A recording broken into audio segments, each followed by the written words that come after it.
Hello everyone. আজকে আমরা ইংরেজি দ্বিতীয় পত্রের খুবই গুরুত্বপূর্ণ একটি গ্রামার পার্ট হচ্ছে রাইট ফর্ম অফ ভার্বস। আমরা এই গ্রামারের topic right form of verbs এর কথা শুনলেই আমাদের মাথায় অনেকগুলো রুলস এর নিয়ম চলে আসে, কিন্তু আমরা আজকে দেখব একটু ব্যতিক্রমী ক্লাস। আজকে আমরা দেখব কিভাবে ভার্বের সঠিক রূপ কিভাবে আমরা ব্যবহার করব, অসংখ্য রুলস ছাড়া আমরা কিভাবে খুবই গুরুত্বপূর্ণ কিছু পয়েন্ট শিখে আমরা খুব সহজে কিভাবে আমরা right form of verbs answer করতে পারবো। এই right form of verbs answer করার জন্য তোমাকে প্রথমে হচ্ছে ভার্ব সম্পর্কে জানতে হবে, ভার্বের ফর্ম সম্পর্কে জানতে হবে। আমরা জানি ভার্বের ফর্ম সাধারণত তিন ধরনের হয়: present form, past form, past participle form. এছাড়াও ভার্ব প্লাস আইএনজি এবং টু প্লাস বেস ফর্ম এই রাইট ফর্ম ভার্বস এর জন্য খুবই গুরুত্বপূর্ণ। আজকে আমরা present form, past form, past participle form and verb plus ING এবং টু প্লাস ভার্বের বেস ফর্ম নিয়ে বেসিক থেকে আলোচনা করব। তাহলে তোমরা খুব সহজেই রাইট ফর্ম ভার্বস আনসার করতে পারবা। দেখো তোমাদের এসএসসি পরীক্ষাতে রাইট ফর্ম ভার্বসটা কিভাবে আসে।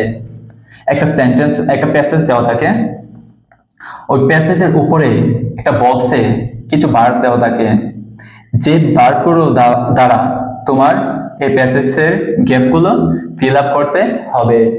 তাহলে তোমরা কিভাবে খুব সহজে এই প্যাসেজটা পড়ে এই বক্সের ভার্বগুলো এনে আনসার করতে পারবা, আজকে আমরা শর্টকাট টেকনিক দেখব। দেখো, present form, past form, past participle, verb plus ING, to plus ভার্বের ফর্ম, এই পাঁচটা পয়েন্ট তোমরা যদি খুব ভালোভাবে নিজেদের আয়ত্তে আনতে পারো, তাহলে তোমরা খুব সহজেই রাইট ফর্ম ভার্বস ব্যবহার করতে পারবা। দেখো, present form, past form, past participle, verb plus ING, to plus ভার্বের ফর্ম, এগুলো হচ্ছে যার যার অবস্থানে বসে। প্রেজেন্ট ফর্ম শুধুমাত্র প্রেজেন্ট ফর্মেই বসে, পাস্ট ফর্ম শুধুমাত্র পাস্ট ফর্মেই বসে, পাস্ট পার্টিসিপল শুধুমাত্র পাস্ট পার্টিসিপলেই বসে। ধরো তোমার স্কুলে তুমি কাউকে জিজ্ঞেস না করে তোমার অধ্যক্ষর সাথে দেখা করতে যাচ্ছ, তাহলে তোমাকে কি করতে হবে? তোমার অধ্যক্ষ যে জায়গায় বসে, যে জায়গায় তার অফিস, ওই জায়গাতে তোমাকে যেতে হবে। তাহলে তুমি কিভাবে যাবা? তোমাকে এটা চেনার জন্য দেখবা তোমার স্কুলে বা তোমার কলেজে তোমার অধ্যক্ষের অফিসের সামনে একটা লেখা থাকে যে অধ্যক্ষের অফিস।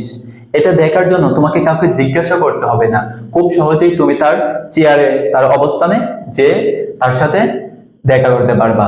ঠিক সেম ভাবে চেয়ারে যেমন প্রধান শিক্ষক ছাড়া, অধ্যক্ষ ছাড়া কেউ বসতে পারে না, ঠিক সেম ভাবে প্রেজেন্ট ফর্মে প্রেজেন্ট ফর্ম ব্যতীত কেউ বসতে পারে না, পাস্ট ফর্মে পাস্ট ফর্ম ব্যতীত কেউ বসতে পারে না, পাস্ট পার্টিসিপল ফর্মে পাস্ট পার্টিসিপল ফর্ম ব্যতীত কেউ বসতে পারে না।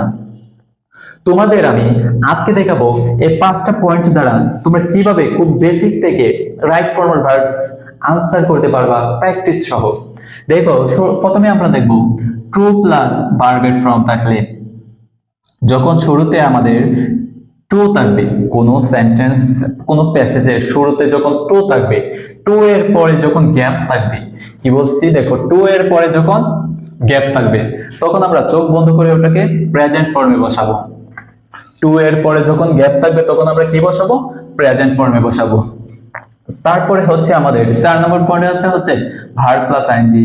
ভার্ব প্লাস আইএনজি হচ্ছে কোন প্যাসেজ যখন তুমি করবা রাইট ফর্ম অফ ভার্বস এর শুরুতে যখন গ্যাপ থাকবে তখন চোখ বন্ধ করে ভার্ব প্লাস আইএনজি বসিয়ে দেবা। বাক্যের শুরুতে যখন গ্যাপ থাকবে, প্রিপজিশনের পরে ভার্ব প্লাস আইএনজি হবে। কি বলছি দেখো, প্রিপজিশনের পরে ভার্ব প্লাস আইএনজি হবে। সিম্পল সেন্টেন্সে একটি ভার্ব থাকা সত্ত্বেও আরেকটি গ্যাপ থাকলে ভার্ব প্লাস আইএনজি হবে। কি বলছি দেখো, সিম্পল সেন্টেন্সে সাধারণত একটি সাবজেক্ট এবং একটি ভার্ব থাকে।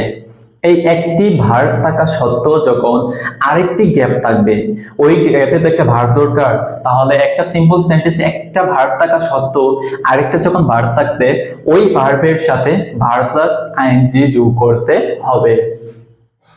তারপরে দেখো, with a view to, look forward to, এগুলো হচ্ছে একটা phrase. With a view to, look forward to, get use to, mind help, এরকম শব্দগুলো যখন তুমি প্যাসেজে পাবা তখন তুমি ভার্ব প্লাস আইএনজি করে দিবা। দেখো, এখানে একটা গুরুত্বপূর্ণ পয়েন্ট হচ্ছে হোয়াইল।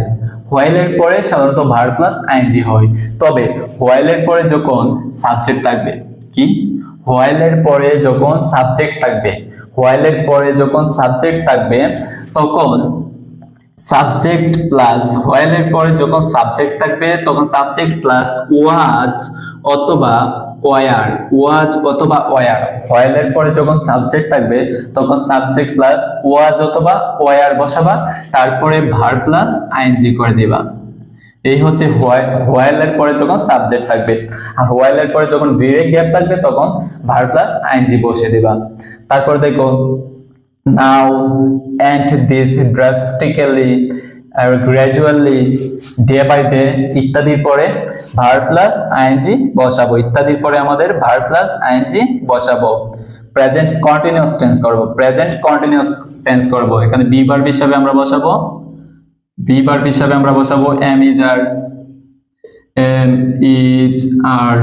বি ভার্ব হিসাবে এম ইজ আর বসাবো, তারপরে ভার্ব প্লাস আইএনজি করব, অর্থাৎ প্রেজেন্ট কন্টিনিউয়াস টেন্স করব, প্রেজেন্ট কন্টিনিউয়াস টেন্স করব।